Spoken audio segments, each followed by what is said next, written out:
Renaissance du Bessin, toujours est-il que Françoise d'Ajon-Lamar m'a demandé d'en dire quelques mots à l'occasion de son 75e anniversaire. Je parle de celui de la Renaissance naturellement. Je ne suis pas né, comme certains pourraient le croire, de père et de mère inconnus. Mon père s'appelle l'Événement et ma mère la Libération. Voilà en quelques mots, publié dans les colonnes de son second numéro, résumé la gestation et la naissance de la Renaissance le 23 juin 1944, ce qui en fit le tout premier journal paru en France libre au lendemain du débarquement et de la venue du général de Gaulle dans cette bonne ville de Bayeux.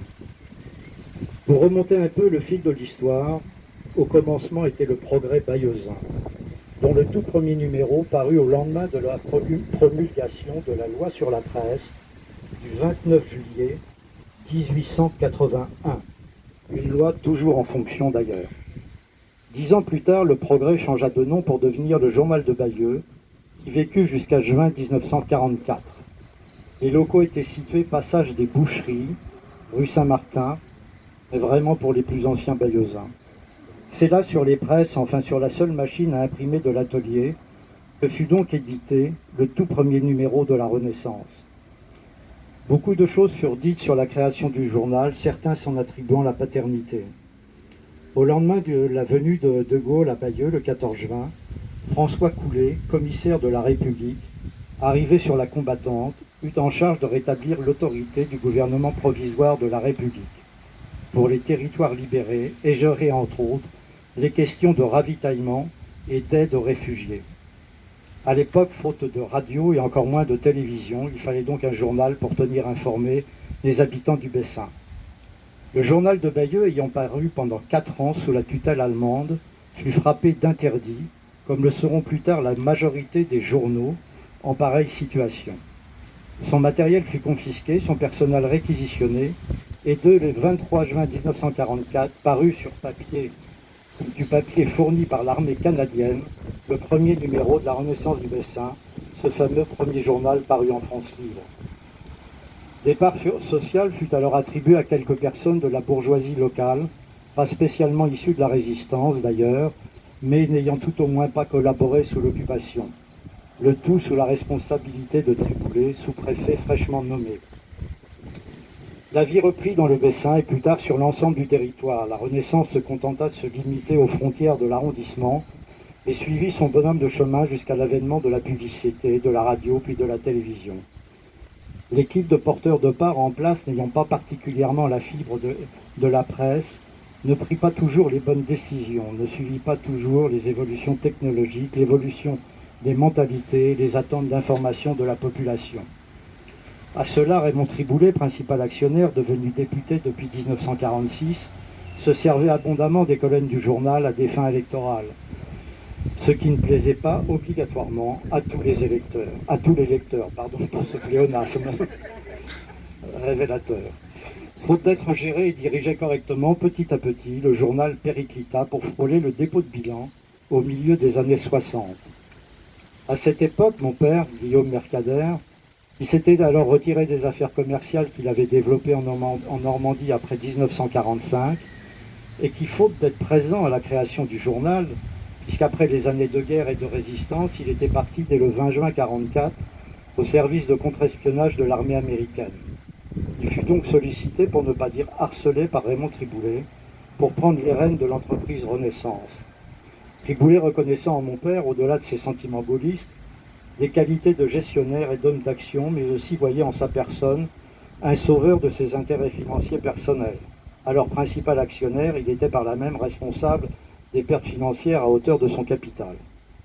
Donc un peu par désœuvrement, par manque d'activité, il n'avait alors que 55 ans, mon père finit par céder aux sollicitations de Triboulet. À la suite d'une augmentation de capital, il investit lourdement ses propres deniers pour prendre en même temps la direction gérance de la société et tenter de sauver le titre et ses salariés. Il faut dire que l'époque était propice à ce genre d'entreprise. Nous étions en plein mai 68. Mais mon père, qui n'avait aucune expérience de la presse et de l'imprimerie, n'était pas à quelques risques près. Très rapidement, en quelques années, à la suite d'une gestion serrée, d'achat de matériel, de modernisation de l'outil de travail, de nouveaux collaborateurs, la société fut redressée. Début 1971, mon père prit un autre risque en m'embauchant alors comme stagiaire à mon retour du service militaire dans les parachutistes. Une formation comme une autre pour devenir journaliste. En 1974, Robert Hersan, normand d'origine et qui commençait à tisser son groupe de journaux régionaux, approcha mon père pour faire une proposition d'achat. Les deux personnages, différents à beaucoup d'égards, trouvèrent un terrain d'entente et début 1975, la Renaissance passa dans ce que l'on appelait alors le groupe Hersan. D'autres titres régionaux suivirent dans le groupe. Une imprimerie de presse fut créée à Giberville et la Renaissance bénéficia de cet élan et des moyens matériels adaptés à l'époque. À cette même période, je devins rédacteur en chef et de 2 journalistes, la rédaction passa à 5, développant et créant des rubriques et captant de nouveaux lecteurs et annonceurs. En novembre 1976, j'avais 28 ans, Robert Hersan me proposa de partir en Guadeloupe pour prendre la direction du quotidien France Antilles.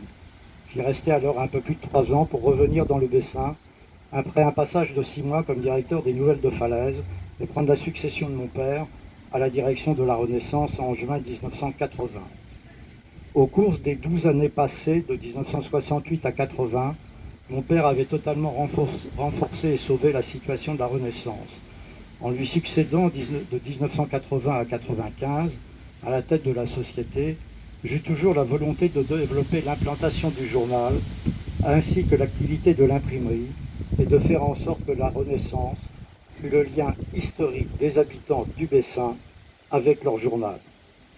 Nous nous battions alors contre le grand frère Ouest France et luttions de bi-hebdomadaire à quotidien, en réussissant toutefois à livrer l'information le plus rapidement possible à nos lecteurs. Des lecteurs qui nous faisaient confiance et pour lesquels nous étions le lien étroit pour tout ce qui fait l'activité et la vie locale, tout ce qui fait l'essence et l'intérêt de l'information locale. Ce n'est jamais simple lorsqu'on est issu de cette même région, lorsqu'on connaît un grand nombre de personnes localement aux affaires, de faire une information la plus juste et la plus impartiale possible. Des conflits d'intérêts peuvent rapidement surgir. Et comme je l'ai toujours soutenu aux journalistes avec lesquels j'ai pu travailler, il y en a encore au moins un aujourd'hui présent ici. Si nous étions achetés à chaque parution, nous n'étions pas pour autant vendus. Et tout en faisant partie d'un groupe de presse important, nous gardions une totale indépendance éditoriale. Après moi, à partir de 1995, le groupe France Antilles m'appelant à nouveau sous les tropiques pour d'autres responsabilités. 2 autres directeurs se succédèrent à la Renaissance, et le dernier, que je ne nommais pas, y fit des dégâts considérables, par son management, sa gestion humaine et les options prises, suivies, il est vrai, par la direction générale du groupe à l'époque. La Renaissance, comme un certain nombre de titres régionaux, connut alors à nouveau de graves difficultés. Et en 2007, c'est le grand frère Ouest France, que je citais tout à l'heure, qui par sa filiale Publi Hebdo et ses responsables firent en sorte de sauvegarder le titre et d'être ensemble aujourd'hui pour célébrer les 75 ans de cette bonne vieille Renaissance du Bessin. Vous me pardonnerez ce long rappel à l'histoire et à quelques-uns de ces détails, mais le premier journal paru en France libre, dont le titre me tient particulièrement à cœur, valait bien un peu de patience auprès de ce musée mémorial devenu également Charles de Gaulle.